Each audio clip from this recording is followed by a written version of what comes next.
ఇప్పటి వరకు ట్రంప్ రష్యాని బూచీగా చూపించి, చైనాని బూచీగా చూపించి గ్రీన్లాండ్ని తీసుకోవాలని చూశాడు. ఏం కారణాలంటే మనం తీసుకోకపోతే రష్యా చైనాలు ఆధీనం చేసుకుంటాయి, స్వాధీనం చేసుకొని అవి లాభపడతాయి, మనకేంటి ఉపయోగం అన్న విధంగా డెన్మార్క్కి చెప్పి గ్రీన్లాండ్ మీద పట్టు సాధించడానికి చూస్తున్నాడు. ఇప్పుడు డెన్మార్క్కి కొన్ని నాటో దేశాలు సపోర్ట్గా నిలుస్తున్నాయి.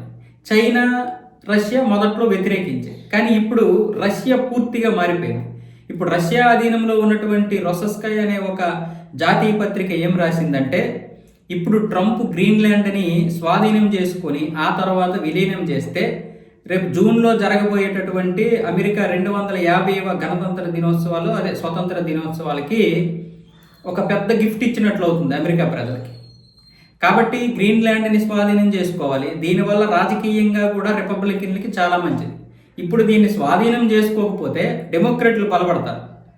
స్వాధీనం చేసుకుంటే అమెరికా ప్రజలకి ఇది ఒక పెద్ద గిఫ్ట్గా భావించి ఏ ఎన్నికలైనా సరే రిపబ్లికన్లకే ఉపయోగపడుతుంది.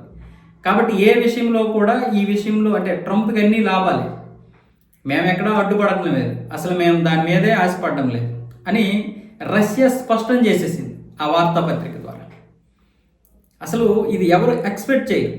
మరి ఎందుకు ఇలా జరిగింది, ఏంటి దాని ఉపయోగాలు, దాని లాభాలు అనేవి దానికి ఉంటాయి.